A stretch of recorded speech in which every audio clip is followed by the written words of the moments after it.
Buenos días, bienvenidos a mis vídeos de hoy. Y en el día de hoy, nunca mejor dicho, valga la redundancia, que estamos a día 14 de octubre, quería hablaros de un tema que seguramente os lo tendré que hacer en dos vídeos porque obviamente es bastante extenso. Entonces, el tema que hoy os quería comentar es el tema de un niño menor que es muy parecido al a la desaparición de Loan. Obviamente este chico sí que apareció, pero se cometieron tantos errores en el procedimiento que realmente han hecho casi inviable, por no decir imposible, que el responsable de la muerte de este menor llegue a pagar alguna vez, aunque sea con la pena de cárcel. Y el tema que os quiero hablar hoy es el tema de Tomás Eduardo Bravo Gutiérrez, que era un niño nacido en Curanilaue de 5 años, que murió por lo visto o desapareció precisamente en julio de 2017 en una localidad que se llama Arauco. Es hijo de Estefanía Ailín Gutiérrez Martínez y el padre se llamaba Moisés Eduardo Bravo Salazar. Los padres se encontraban separados en el momento de la desaparición y este niño desaparece cuando tenía 3 años y 7 meses de edad. También eran solamente residentes en esa localidad la madre y el menor, con la abuela y con el tío abuelo del mismo, en la localidad de Caripilún, de la comuna de Arauco, que es una pequeña localidad en el centro sur de Chile. Y este chico desapareció de su casa. Bueno, pues este niño estaba presuntamente con su tío abuelo Jorge Escobar, porque precisamente Jorge tenía que ir a buscar unas vacas, unos animales a un terreno cercano. Bueno, pues esto es una localidad muy pequeña, donde las señales de móvil no funcionan bien, el GPS también se pierde con facilidad. Y tras la desaparición de los padres, el menor, tras la separación de los padres, mejor dicho, el menor vive con su madre, su abuela Elisa Martínez, su abuelastro y su tío abuelo, que es el señor Escobar, como os he dicho. Bueno, pues según la versión del tío abuelo Jorge Escobar, él salió junto a Tomás a buscar unos terneros, unas vacas, recorriendo el predio de la mano, cogidos de la mano. En un momento en el que el hombre tuvo que acarrear los animales, perdió de vista al niño. Y en este punto quería enseñaros una cosa. Esta es la localidad donde residía el menor. Y vamos a ver. Y este es Tomás, el niño de 3 años desaparecido en esa localidad pequeña ganadera. Bueno, pues desde que el niño parece ser que desaparece y se pierde hasta que el tío abuelo da la noticia de la desaparición a la familia, a través de una llamada telefónica, aquí también intervienen los teléfonos, pasan apenas 29 minutos. Comienzan a buscarlo por el monte y al no encontrarlo dan la voz de alarma a las autoridades 88 minutos después de la desaparición y comienzan a buscarlo los bomberos de Arauco. Y aquí tenéis la hora de desaparición, cuando dio la voz de alarma a la familia con la llamada, y luego tenéis cuando empezaron a buscarlo los bomberos de Arauco. Como podéis ver también estuvieron buscándolo toda la noche, todo el pueblo se volcó y se echó al monte, contaminando toda la escena o la posible escena de un presunto crimen que todavía no se sabía si era un crimen o una desaparición, y finalmente tuvieron que llamar a las autoridades porque había serias posibilidades de que esto fuera un homicidio o otro tipo de delito y no una desaparición o pérdida en el monte del menor. Y aquí, como veis, pues todo el mundo pisando el terreno, contaminando la escena del crimen, que luego se sabría que es un crimen, y haciendo inviable directamente pues cualquier tipo de encontrar cualquier indicio que llevara a saber lo que le había pasado al menor, porque todo el mundo se echó al monte exactamente igual que con el caso de Loan. Y ahora os quiero presentar a Pedro Díaz, que es el abogado de Estefanía Gutiérrez, que es la madre del menor, porque la noche en la que se supone que se había perdido el niño, que era una pérdida en el monte, porque el tío abuelo, lo había dejado sentado unos metros más para abajo y 5 minutos que le perdió de vista para meter las vacas, luego resulta que volvió y el niño no estaba, pues esa misma noche se supone que hay una falsa alarma, es decir, se supone que el niño ha aparecido y la gente pues empieza a aplaudir, el padre que estaba ahí con la gente intentando buscar al menor ve que la gente empieza a aplaudir y obviamente se supone que habían encontrado al niño, aunque esa afirmación no salió de las autoridades, no se sabe de dónde salió que había una posibilidad de que hubieran encontrado al niño sano y salvo. Entonces, como se había encontrado al niño, obviamente la guardia y los que estaban buscando ahí, las autoridades, pues se retiraron de la búsqueda. Y 18 horas después de la desaparición, la Policía de Investigaciones tiene que llegar a Arauco para iniciar la investigación por orden de la Fiscalía para investigar un posible secuestro o un posible homicidio. O sea, aquí también decían que el niño lo habían encontrado y realmente nadie sabe de dónde salió esa idea descabellada que hizo que perdieran unas horas muy, muy válidas porque todo el mundo se retiró de la búsqueda porque ya no había nada que buscar. Y aquí tenéis la hora en la que se suponía que el niño, ya le dicen a los que estaban allí buscándolo y a los padres que habían encontrado al menor, a la 1:40 de la noche. Bueno, pues tenéis que saber que por lo menos había más de 1.000 personas buscando por el monte al menor, por lo que el fiscal del caso en ese momento dice que la escena del crimen, obviamente, con todas las de la ley, lo habían alterado más de 1.000 personas. Y aquí empieza a haber movimientos de la gente y para que veáis un poco en imágenes lo que pasó, os voy a poner una serie de fotografías. Aquí tenéis cuando realmente llega la policía y empiezan los rastrillajes. Y aquí tenemos directamente, me voy a quitar yo un momento para que veáis unos caballistas que se unieron a la búsqueda del menor y este que tenemos aquí es el terreno donde desapareció el niño. Y aquí tenemos otra foto más amplia, más panorámica de la situación donde estaba el menor y todo el campo abierto con la vegetación ahí al fondo, para que os hagáis una idea de cómo era la localización donde se perdió el menor. Bueno, pues que sepáis que al final se tuvo que instalar un campamento con especialistas en la búsqueda, la comunidad se volcó para ir tras el menor, pero nada daba de resultado. Entonces hubo especialistas en búsquedas de parte del Grupo de Operaciones Policiales Especiales de Carabineros, USAR de Bomberos y de la Brigada de Investigación Criminal de la Policía de Investigaciones, que no arrojaron ningún resultado. Entonces empezaron a tomar fotografías a través de drones, satélites, aviones de las fuerzas aéreas, con los cuales se establecieron varios puntos de interés para la investigación. En un principio no había testigos, ni cámaras, ni evidencias, ni pruebas. Los rastrillajes se hicieron en muchísimas ocasiones, se hicieron rastrillajes tras rastrillajes en las zonas de que me suena a mí esto. Y a la hipótesis inicial de la desaparición, obviamente como no aparecía el menor, se sumaron otras hipótesis como la del atropello o un ataque de un puma, secuestro u homicidio. Es decir, exactamente las mismas que el caso Loan. Si quitamos el puma y lo cambiamos por un yacaré, básicamente es la misma manera de actuar.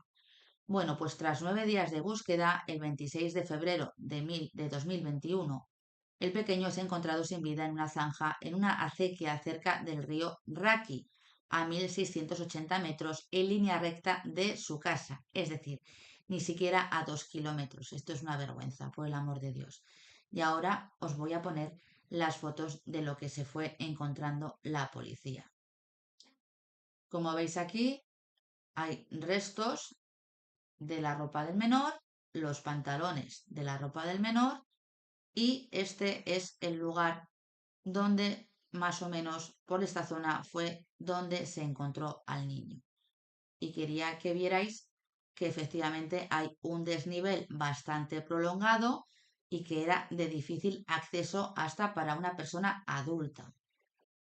Aquí se aprecia mejor el desnivel que hay de altura y en esta foto, como podéis ver, aquí está el camino, hay una pendiente ascendente, pues de 1 metro más o menos, y hay una pendiente ascendiente y aquí es donde se encontró el cuerpo, con lo cual, como se encontró en esta zona, es muy factible, o los investigadores pensaban que era muy factible, que no se tratara de una pérdida porque el niño obviamente de 3 años no podía subir esta pendiente con facilidad y por eso se entendía que había algún tercero implicado en la desaparición del menor.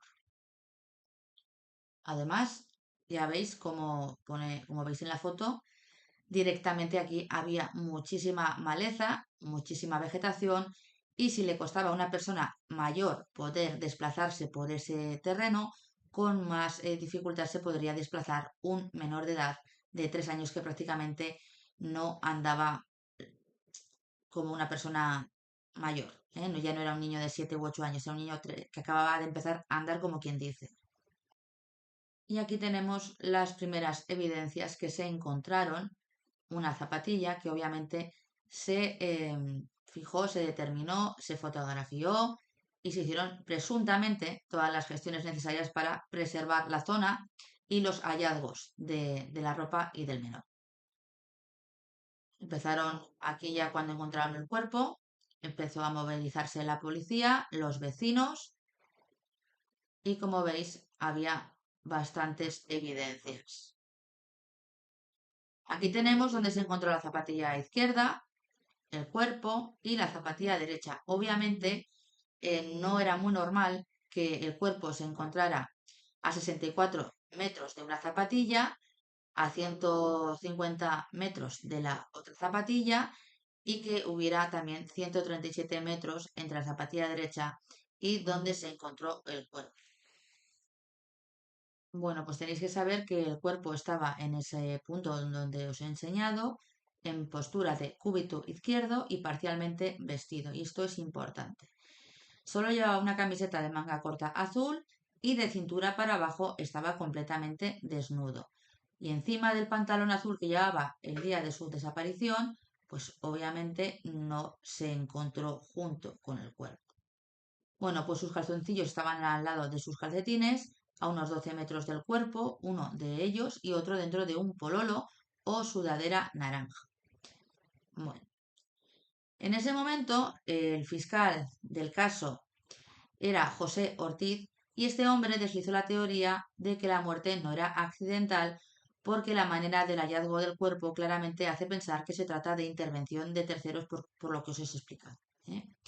Entonces, como os he dicho, lo encontraron en una acequia cerca del río Raki y la policía le dice al fiscal que no hay antecedentes que puedan sostener la detención del tío abuelo, que era en un primer momento la última persona que había visto al niño con vida y que presuntamente lo había hecho desaparecer o se le había perdido la pista. A lo que hace caso omiso el Ministerio Fiscal y sigue adelante con la investigación con el único sospechoso que era el tío abuelo señor Escobar. Bueno, las zapatillas no están en el lugar y días después, como os he dicho, se encuentran con ellas y son las fotos que os he enseñado que os las vuelvo a poner, si queréis.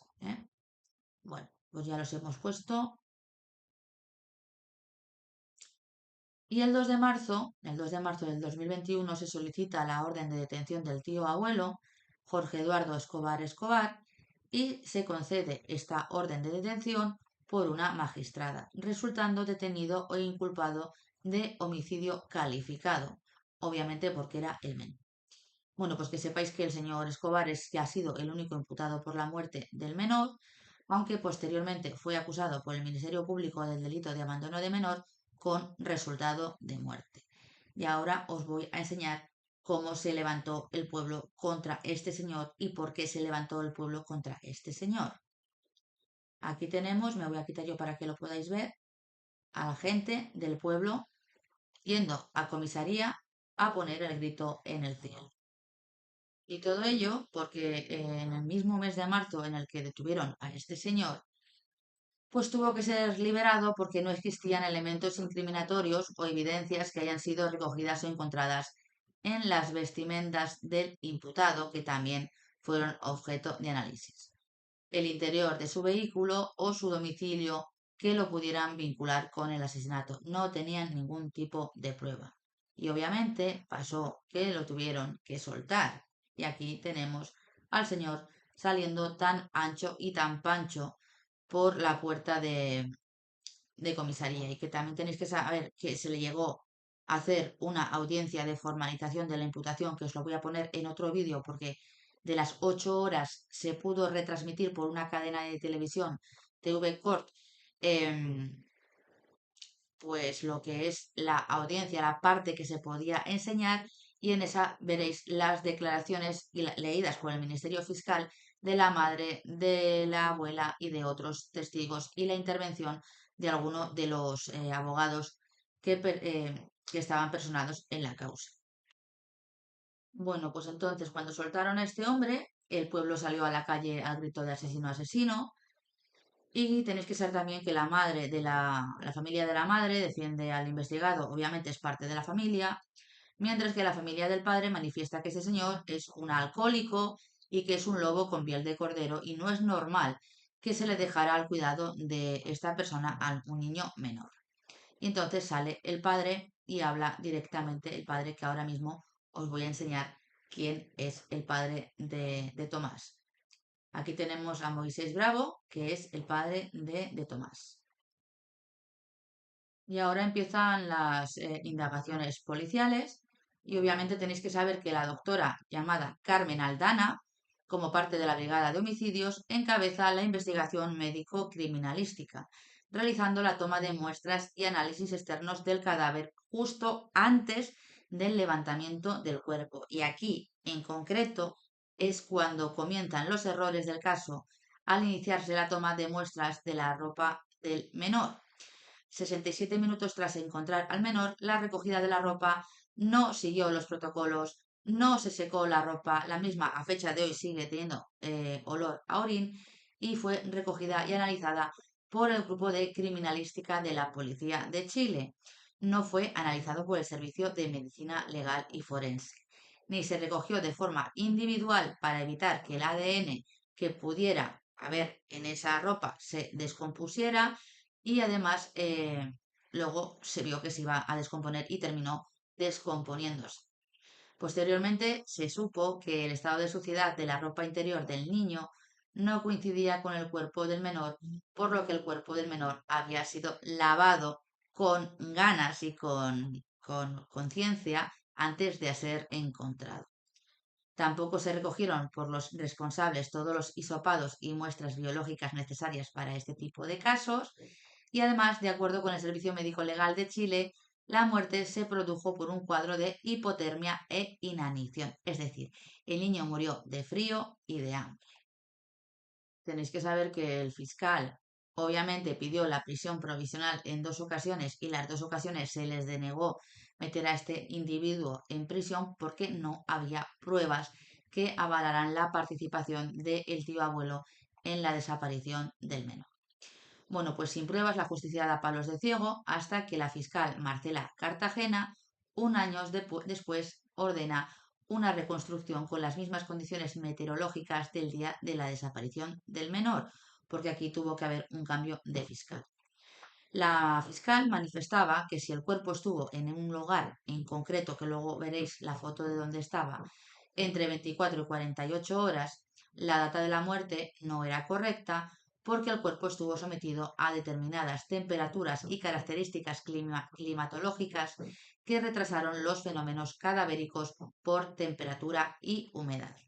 Porque según la tesis de esta fiscal, el cuerpo pudo estar en una zona cercana que tiene las características de que siempre hay 2 grados menos de temperatura que en el resto de la localidad, y pudiera haber hecho de nevera o conservador del cuerpo y ser donde pudo estar el cuerpo antes de ser trasladado al lugar en el que finalmente se encontró.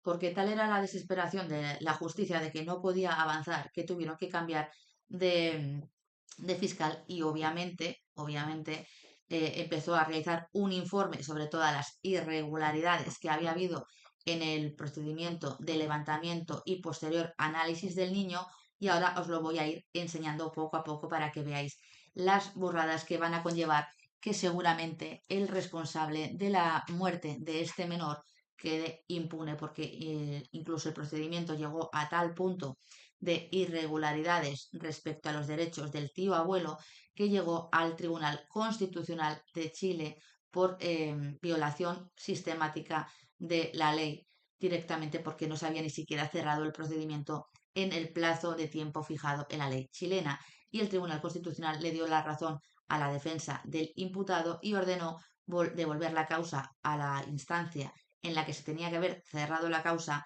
directamente para que cerraran la causa y pasara a juicio oral en su caso, porque es que no se estaban respetando ni siquiera el procedimiento tal cual estaba establecido. Pues como os he dicho, la fiscal de Biobío, la nueva fiscal, obviamente empieza una investigación y empieza a indagar de cómo se realizó la autopsia, la recogida de muestras, el levantamiento del cadáver y se da cuenta de que la señora Aldana, que concurrió al lugar como médico, al revisar el cuerpo estableció que el niño no había sido violado. O sea, no había ningún tipo de agresión sexual y quedaros con esto porque esto es escandaloso porque cuando terminemos el tema vais a ver que efectivamente este niño había sido objeto de abuso de carácter íntimo por parte de un adulto que saben perfectamente ahora quién es. Y como veis, aquí anterior hay muchísimos errores en el informe que mandó la fiscal. Dice que dichos comentarios fueron escuchados por todo el personal que lo acompaña. Obviamente, sabéis que es muy grave, imposible para el más brillante de los médicos y el error concretamente era todo lo que estaban diciendo, porque mientras se levantaban muestras que se pudieran corresponder a un abuso, estas son las tórulas que se tomaron muestras alrededor de la boca, alrededor de los genitales y alrededor del ano. Todo esto ahora vais a ver por qué. Porque el informe de criminalística 3 días después de encontrar el cuerpo es el siguiente, como podéis ver aquí. Bueno, la causa de la muerte es indeterminada y aquí se hizo la autopsia que duró desde las 8 menos 20 hasta las 11 de la noche. Dicen que no es posible confirmar ni descartar la participación de terceras personas, no es posible confirmar ni descartar la ocurrencia de hechos de violencia de carácter íntimo y que el intervalo post-mortem, según fenómenos cadavéricos y examen interno del cadáver, se estiman entre 5 y 7 días. A fecha de la confección del presente informe, no existen elementos de juicio que nos permitan imputar responsabilidad en el hecho investigado, ni tampoco que se ha determinado fehacientemente las circunstancias y dinámica de cómo el menor habría llegado hasta el lugar del hallazgo. Bueno, pues tenéis que saber, además, que la autopsia que realiza la señora Aldana como médico forense tiene muchos problemas y empezaron con el levantamiento del cadáver, la descripción dada por el médico que formaba parte del grupo de la policía y luego además no estaban separados la persona que le levantaba y la persona que realizaba la autopsia. Luego con la autopsia que duró 4 horas en la que participaron 3 tanatólogos y 3 técnicos. En todos los procesos que se llevan a cabo en la autopsia, incluyendo la toma de muestras del cadáver y la cadena de custodia, se cometen errores, omisiones y negligencias. Negligencias, muchísimas negligencias. ¿Y por qué digo esto? Lo digo porque estos informes que os acabo de enseñar se contradicen con el informe inicial del hallazgo del cuerpo en el que se dice que el cuerpo fue movido y esa es la razón por la que tiene 167 escoraciones según el informe de medicina legal anterior. Es decir, el niño estaba muerto cuando fue trasladado de un sitio a otro y lo utilizaron como si fuera directamente un escudo y por eso el cuerpo del menor estaba arañado con los roces de los arbustos y la maleza de la zona. Bueno, pues como os he dicho, se celebró una audiencia de formalización de la imputación del señor Escobar, en la que el fiscal pidió la prisión provisional en base a las declaraciones iniciales de la madre, familiares y las propias del investigado. Obviamente, aquí hay un problema porque en primer lugar declaró como testigo de los hechos y no imputado, y aquí el abogado pues llegó a manifestar que una vez que estaba imputado o era el sospechoso principal, había declarado sin el correspondiente abogado y sin la lectura obligatoria de derechos, que es otra de las irregularidades del procedimiento y con lo cual pues puede ser que hasta incluso se llegue a anular el juicio. Él dice que es inocente y como no hay pruebas lo tiene que dejar en libertad ante la indignación de todo el pueblo. Se rechazó la prisión provisional y ahí siguen los errores. La fiscalía se agarra a que tiene 2 años plazo para seguir investigando y después de realizar la primera autopsia, cosa que es muy chapucero, se ordenó una autopsia bucal que realizarán los médicos odontólogos de Concepción a un cuerpo que ya había sido objeto de autopsia y por tanto ya había sido manipulado por otros forenses, incumpliendo los protocolos directamente en la realización de las autopsias a los cadáveres. Y aquí tenemos donde se hizo la autopsia bucal el día 2 de marzo del 2021 y el resultado de la autopsia bucal directamente es esta. Lesiones, desgarros, traumatismo, agresión de carácter íntimo por cavidad oral. Además, los errores continúan. Bueno, porque tomaron muestras de pelo de la boca del menor que no han podido llegar allí por contaminación post-mortem, según el informe de la autopsia bucal, y posteriormente se comprueba que son del niño y que habían llegado a su boca en la mesa de autopsias. O sea que imaginaros cómo hicieron la autopsia a este cuerpo. Todos los expertos alegaron los defectos y negligencias de los primeros facultativos que realizaron la autopsia. Y se presentaron, obviamente, estos hallazgos para solicitar la prisión preventiva y nuevamente es rechazada, como os he dicho. Entonces llega a la causa la Fundación Amparo y Justicia como querellante y solicita que sean peritos internacionales los que revisen las muestras y los informes. La defensa pide nuevas diligencias y el Ministerio Fiscal exige nuevos hechos o nuevas pruebas. Además de exigir el fiscal información de cómo se han hecho los diversos procedimientos con el cuerpo del menor y el currículum de los intervinientes en la autopsia, porque era una verdadera barbaridad lo que habían hecho y ahora veréis por qué, porque esto es que pone los pelos de punta. El día 5 de marzo del 2021, el Servicio Médico Legal de Teratemuco pues inicia unas actuaciones para ser analizados determinados restos por anamopatólogos, que va la oreja, dado que tienen dos eminencias en ese campo. Sin embargo, aquí sigue habiendo errores porque no son estas dos eminencias, sino la doctora Beltrán la que realiza ese análisis, ese informe, y esta médica no tiene esa especialidad. Y entonces voy a poneros lo que dice la fiscal de esta actuación de esta médica sin la titulación necesaria para analizar estos restos. Bueno, pues como veis, dice, según la forense, según la fiscal dice que adolece de graves errores, porque en este informe la médica sin especialidad dice que los rasguños del menor son antemortem, es decir, antes del fallecimiento, confunde procesos como la necrosis con la momificación del cuerpo y en la muestra del pulmón dice que hay enfisema, que es una enfermedad crónica que el niño no tiene.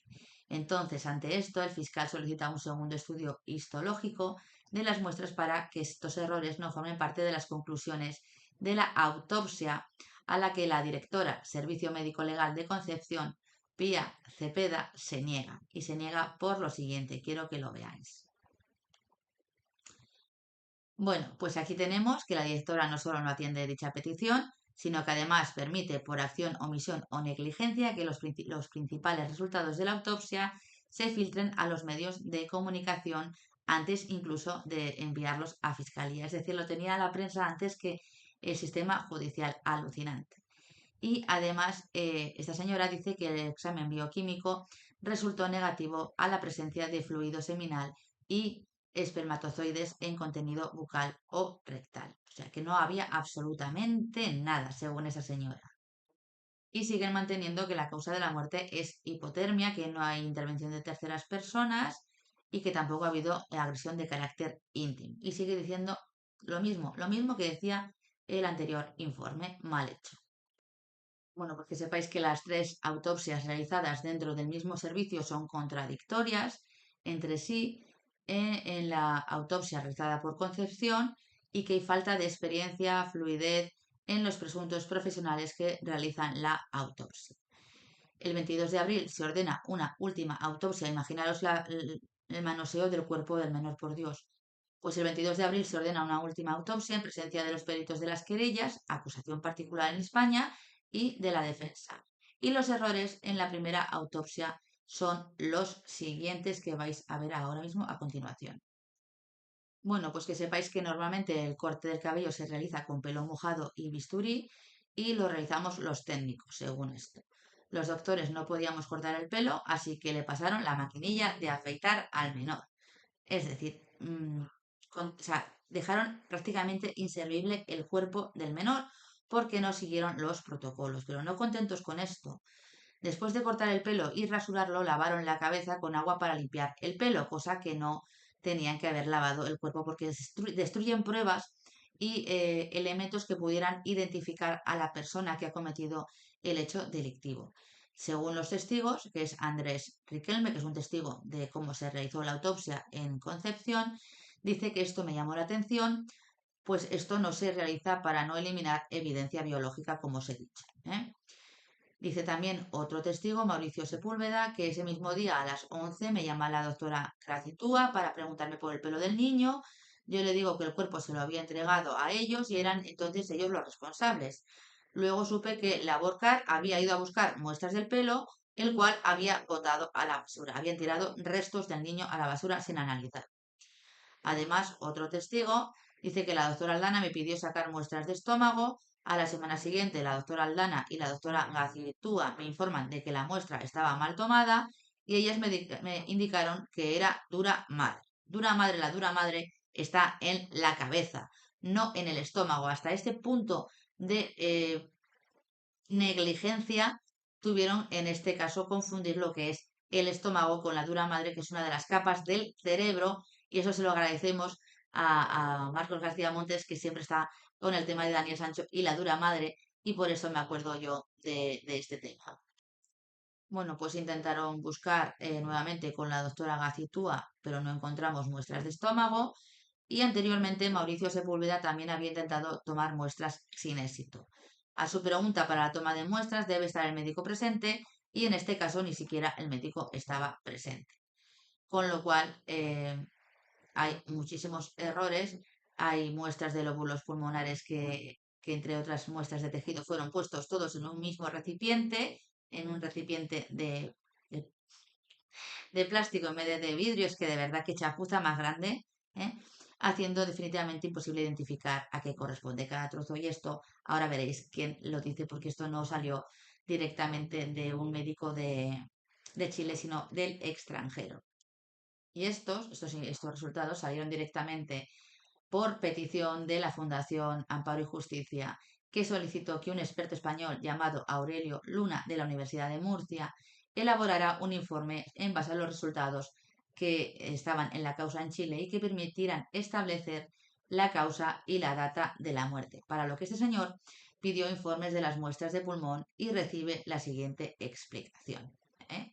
O sea, como no se habían guardado o conservado debidamente las muestras recogidas, pues hacían básicamente inviable cualquier tipo de estudio. Y además, que es que esto es alucinante, otras muestras de sangre y orina siguen el mismo patrón, haciendo que se pierdan a efectos de investigación, porque se habían deteriorado y no pudieron ser nuevamente analizadas, pese a pedir nuevos análisis la Fundación Amparo y Justicia. Porque, como os he dicho, fueron guardadas en frascos de plástico en vez de vidrio y no habían sido congeladas, con lo cual directamente se habían echado a perder. Hay errores en el servicio médico y legal y la Fiscalía por no haber vigilado y supervisado. Y esto llegó hasta el ministro de Justicia, Luis Cordero, que dice que esto es una cadena de errores, de negligencias y hay unas investigaciones en curso porque no es el único caso que está pasando en Chile con este tipo de incidencias que hacen básicamente inviable una investigación criminal con todas las garantías para todas las partes, no solamente la persona que está siendo investigada, sino para los familiares o las víctimas de un hecho ilícito. Y es que esto es flipante. Bueno, pues al final, después de 3 autopsias o 4 autopsias, ya he perdido la cuenta, se entrega el cuerpo del niño a su madre y el entierro fue multitudinario el 24 de abril del 2021. El 14 de octubre del 2021, un tribunal añadió 3 meses más a la investigación a la espera de los resultados de las diligencias encargadas al extranjero, como un peritaje de pruebas con material genético a la Universidad de Santiago de Compostela en España, y esta es la tercera vez que se ampliaba la indagatoria, porque ya no les quedaba nada donde agarrarse. En mayo de 2022 se realizan un nuevo peritaje con los bomberos de Arauco para reconstruir las primeras horas tras la desaparición. Y ahora vais a ver, aquí tenemos, me voy a quitar yo para que lo veáis, una de las primeras imágenes de los rastrillajes que se hicieron directamente en esa zona y con esa fecha. Y como veis, es un terreno bastante amplio por el que pudiera haber pasado cualquier vehículo o cualquier persona andando, porque es bastante accesible si quitamos lo que son los matorrales de los laterales. Y aquí tenemos el último punto donde se vio al niño, y aquí, según el señor Escobar, es donde lo dejó. Como podéis ver, no, no se pudo perder porque había visibilidad suficiente. Bueno, tenéis que saber que además, preguntando a la gente que estuvo allí directamente en la búsqueda, se sabe ahora que el señor Escobar no solo no colaboró, sino que además se le perdió la pista durante la búsqueda una y otra vez con la excusa de que tenía que irse, pese a que los bomberos le decían que lo acompañaran, porque no conocían esa zona los bomberos. Bueno, durante la búsqueda el señor Escobar se marcha y los bomberos lo ven solo, directamente en este lugar que os voy a poner a continuación. Como veis en la foto, ven a este señor de vuelta directamente bajando hacia donde estaba la búsqueda. Este hombre no les indicaba el camino que siguieron él y el niño, él desaparecía, su linterna pasaba desapercibida a pesar de que ya era de noche, porque la encendía y la apagaba porque conocía la linterna, y esto, quiero que os quedéis con esto porque realmente también llegaron a pedir la ayuda de una vidente exactamente igual que en el caso de Loan, de Loan en Argentina. Y aquí tenemos la declaración del 19 de febrero del 2021 que dice, el Jorge Escobar, el tío abuelo, y como a las 11 de la noche, mientras buscaba a Tomás, me llama por teléfono mi amigo, quien me dice que vayamos a Arauco para solicitar ayuda a una vidente. Llegamos donde está esta persona pasando las 11 de la noche, me vio las cartas. Pidieron ayuda a una vidente. Y continúa diciendo que regresamos al campo llegando a Caripilún como a las 12 de la noche, en donde continuamos buscando a mi sobrino. Pese a estas manifestaciones del principal imputado, hay testigos y bomberos que oyeron ruidos que se asemejaban a pisadas y rotura de ramas por los laterales de la zona donde estaba la vegetación, y pensaron que se podía tratar de un puma, pero no se encontró ninguno, por lo que el fiscal piensa que es el ruido que hacía el tío abuelo directamente al andar por el campo. Los bomberos además dicen que se les cruzó saliendo de unas matas de uno de los laterales y solo les dijo, yo ando buscando. Siguió buscando y los bomberos ya no lo vieron más. Este señor dio varias versiones y varios caminos a diferentes personas, por lo que se dificultó la búsqueda del menor. Bueno, pues como no habían dado frutos ninguna de las cosas que había hecho el Ministerio Fiscal anterior, porque había muchísima presión mediática y querían cerrar el caso, y conllevaron a que directamente este caso vaya a quedar en la nada más absoluta, pues la nueva fiscal ordenó que se midieran los tiempos según la versión in situ de este señor, y que además, incluso con alguna hipótesis alternativa a la versión del presunto implicado, hasta donde se encontró un mechón de pelo que era en una cascada, un lugar que iba hacia una cascada que además era un sitio de reunión de la familia del menor. y la Fiscalía ha tenido que salir al paso de las críticas por la investigación, alegando que han viajado a otras ciudades de Chile para entrevistarse con testigos, gente que había tenido sueños con el caso, todo el mundo quería saber qué había pasado, incluido el fiscal. Y se suma a la causa un nuevo abogado, os va sonando el tema, ¿no? Que se llama Pelayo Vidal, abogado de la madre. Un nuevo abogado.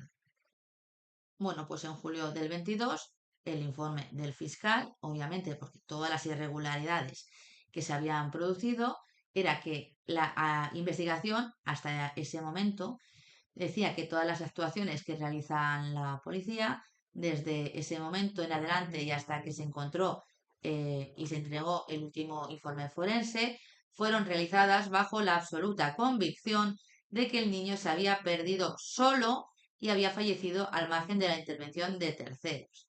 La investigación ya está aclarada, había dicho el prefecto inspector Carrasco, que era un inspector de policía, que decía que el niño se había perdido y punto pelota. Y aquí, como podéis ver, este señor, la investigación ya estaba aclarada directamente y hizo una serie de análisis por su riesgo y por su cuenta y riesgo, básicamente, y llegó incluso a medir hasta dónde podría haber ido el niño solo, solo y exclusivamente. El recorrido, los distintos recorridos que podría haber hecho el menor a pie, porque la hipótesis de la policía era, de este policía en concreto, era que se había perdido y había hecho todo al margen de la investigación de la fiscalía, porque él lo vale, porque a él le daba la gana. Y para ello se valió directamente de este manual. Manual que también tenéis que ver, que está también SOS Desaparecidos de España, para que veáis que tiraron de especialistas o de información de desapariciones de España, para intentar resolver este caso el policía como una mera desaparición del menor. Bueno, pues que sepáis también que en junio del año 2021 se analizan las prendas del niño durante 6 semanas a petición del nuevo abogado de la querella de la madre y resulta que se dan cuenta, acordaros de que no había signos de agresión de carácter íntimo, no había fluidos que determinaran que había habido algún tipo de agresión sexual al menor, pues ahora, en junio del año 2021, tras analizar las prendas del niño que tardaron 6 semanas por cómo estaban de mal conservadas esas prendas, resulta que había semen en la ropa interior, en los pantalones y en los jerseys, en el jersey concretamente. Y antes de entrar en el análisis de las nuevas pruebas o nuevos informes forenses que acreditan que el niño no murió de frío y de inanición, tenéis que saber que esa causa durante 2 años generó 29 tomos, 14.561 hojas, 589 oficios, 219 declaraciones y 178 rastrillajes de la zona. Es decir, se peinó palmo a palmo. Y quiero enseñaros un poco los rastrillajes que se hicieron para que veáis cómo era el terreno por el que iban directamente haciendo los rastrillajes y la reconstrucción ordenada por la nueva fiscal del caso, que es esta señora, Marcela Cartagena, fiscal general de Bio. Aquí es donde encontraron restos de mechones de pelos del niño y esta es la cascada directamente donde se realizaron los peritajes del 22 de febrero del año 2022. Aquí, como veis, era un sitio que conservaba directamente la temperatura, como os he dicho, porque por características propias de la zona siempre tenía 2 grados menos directamente que el resto de la zona y podría haber, como decía la fiscal, haber actuado de nevera o refrigerador.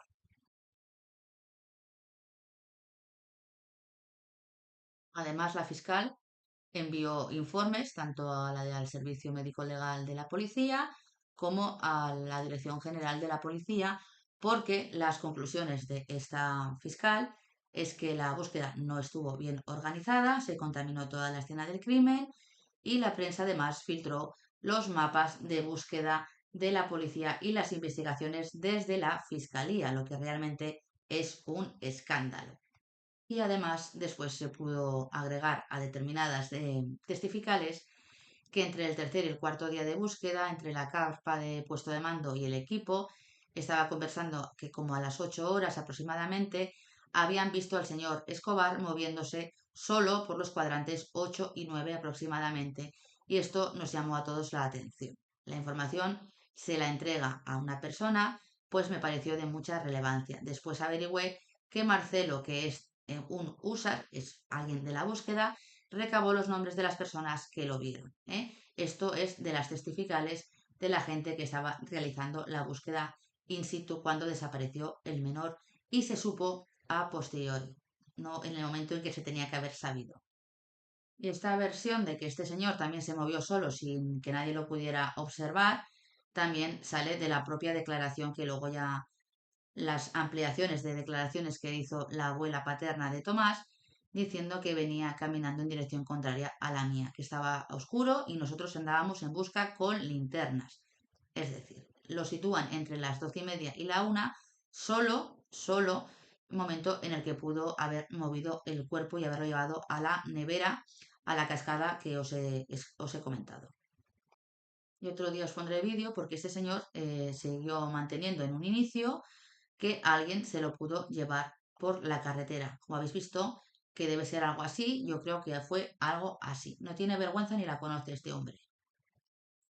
Y aquí están las prendas que fueron analizadas, obviamente, de este señor, tanto la chaqueta que llevaba como los calzoncillos, los pantalones y la camisa. Además de un bloc de notas y un mapa en el que dibujó presuntamente dónde había dejado al niño y qué es lo que había estado haciendo cuando desapareció el menor. Pues como os he dicho, se revisó todo de nuevo, pidiendo todos los excedentes del caso, todas las muestras que no estuvieran degradadas, y en marzo del año 2022 se encuentran que hay cabezas de espermatozoides en la ropa. Bueno, ahora os vais a ver directamente lo que dijeron en el Instituto Clad Center for Children. Dice que existen evidencias inequívocas de que hubo participación de uno o más varones y esto es lo que se llegó a analizar. La ropa del menor y les costó 6 semanas analizarlo porque tuvo que hacerse centímetro a centímetro. Bueno, también se había contactado, como ya sabéis, porque las muestras estaban degradadas con la Universidad de Santiago de Compostela de España y se mandaron 11 muestras para sacar el perfil genético de los presuntos responsables. En diciembre del 2022, las autoridades judiciales chilenas recibieron los resultados de un peritaje extranjero que al parecer arrojó resultados bastante contrarios a lo que decía el Servicio de Medicina Legal y Forense de Concepción, que había señalado que la muerte del menor, como os he dicho, se produjo por un cuadro de hipotermia e inanición. Bueno, pues según la Universidad de Compostela, dice que existen numerosas contradicciones y omisiones que impiden llegar a una conclusión en grado de certeza, porque realmente estaba todo muy degradado. Dice que en este caso, otro informe que se pidió a la Universidad de Murcia, el poder obtener un diagnóstico preciso está severamente limitado por diversos y variados factores, entre los que destacan el desconocimiento de la localización exacta de la zona donde se tomaron las muestras para los estudios microscópicos y el mal estado de las muestras guardadas en condiciones inadecuadas que hacen imposible realizar pruebas complementarias. Es decir, no conservar las cosas como deberían de haberlo hecho según los protocolos establecidos conlleva que se pueda llegar a anular directamente todo el procedimiento porque no hay pruebas forenses que avalen esto, salvo las pruebas de existencia de espermatozoides en la ropa del menor. Sin embargo, en los informes del extranjero se establecieron la fecha de la muerte entre 5 y 8 días y descarta que la muerte fuese por hipotermia e inanición. No pudo ser. Es un caso que aún no tiene responsables, no tiene ningún tipo de responsables legalmente. Esto fue concedido por la juez Ingrid Hernández Román y esto es lo que hay, una extensión de las labores investigativas por un plazo de 30 días, el cual finalizaría supuestamente el día 27 de febrero. En esa fecha, la fiscal Marcela Cartagena realizó otra vez una última solicitud y después se tomó la declaración al reo preventivo sin abogado, según consta en el libro de novedades, para intentar que este señor confesara. Y ahora vais a ver la imagen. Y aquí tenéis la prueba de que a las 12 horas ingresa el fiscal José Ortiz, que ingresó allí, junto a personal, a realizar la toma de declaración del interno Jorge Escobar Escobar. Y obviamente esta declaración es nula de pleno derecho porque no tenía el correspondiente abogado para tomarle declaración, ya que estaba como preso preventivo. Bueno, pues lo único que tenéis que saber es que sin fecha de la muerte ni causa de la muerte, la madre hoy sigue esperando una explicación de lo que pasó. Se ha vuelto a mirar dónde se halló el cuerpo de Thomas, se han hecho nuevos rastrillajes, que es prácticamente campo abierto. Es un sitio que está frecuentado por aves carroñeras y carnívoros que pudieron haber actuado sobre el cuerpo del menor, pero en esta ocasión no fue así.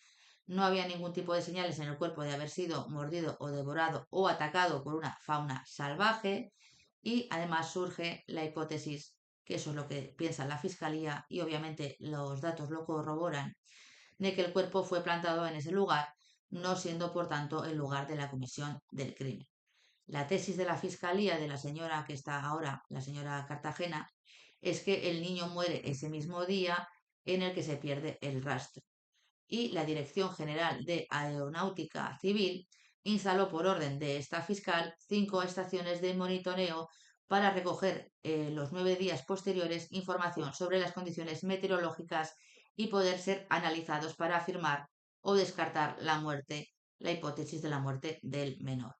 Como os he dicho, se había encontrado una posible evidencia de un sector de la cascada de la zona, que es un mechón de pelo, como os he dicho, y que pueden ser del menor, pero como obviamente le han cortado el pelo con una maquinilla de afeitar la cabeza, destrozando toda posibilidad de llegar a cualquier indicio fehaciente de que fuera del menor, pues obviamente tenemos un problema justo.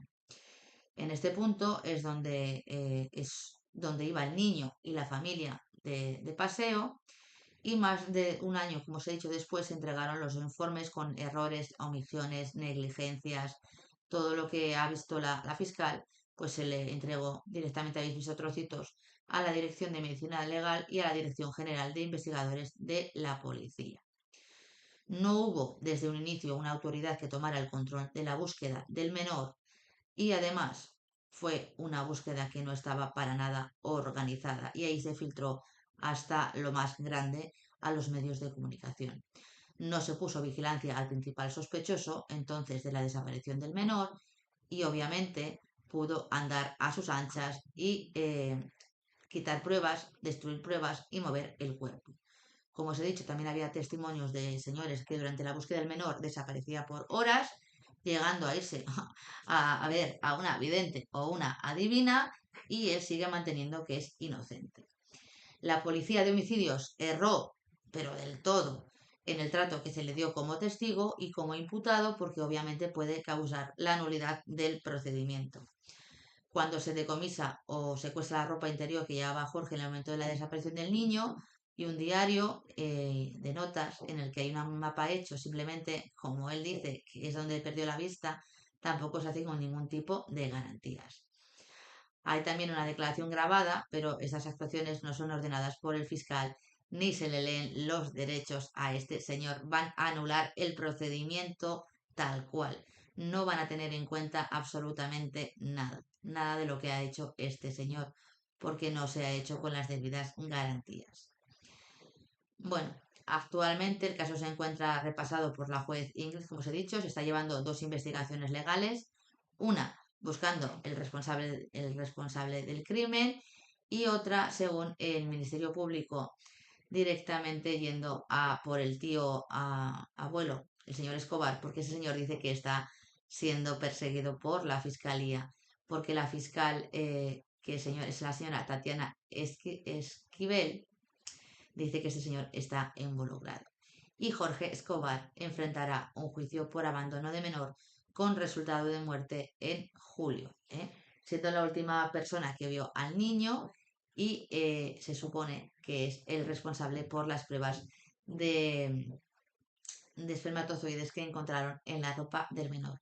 Un poco tarde, pero habrá que ver cuándo realmente se sabe si este señor es finalmente condenado o no, porque esto será objeto de recurso, llegará al Tribunal Superior y obviamente por vulneración de los derechos fundamentales y las irregularidades en el procedimiento, pues a lo mejor queda libre por una chapuza de instrucción. Y hasta aquí el vídeo de hoy. Espero que os haya gustado, que veáis las similitudes con las desapariciones de menores tanto en Latinoamérica como en España, que también a veces se meten la gamba muchísimo. Se hacen cosas que no se tenían que hacer, no se toman las cosas como se tienen que tomar, no se toman las evidencias legalmente siguiendo los protocolos, se tuerce la investigación y eso puede hacer que una persona que es responsable del abuso de carácter íntimo y de la muerte de un menor de 3 años quede libre. Espero que paséis muy buenas tardes y nos vemos en próximos vídeos.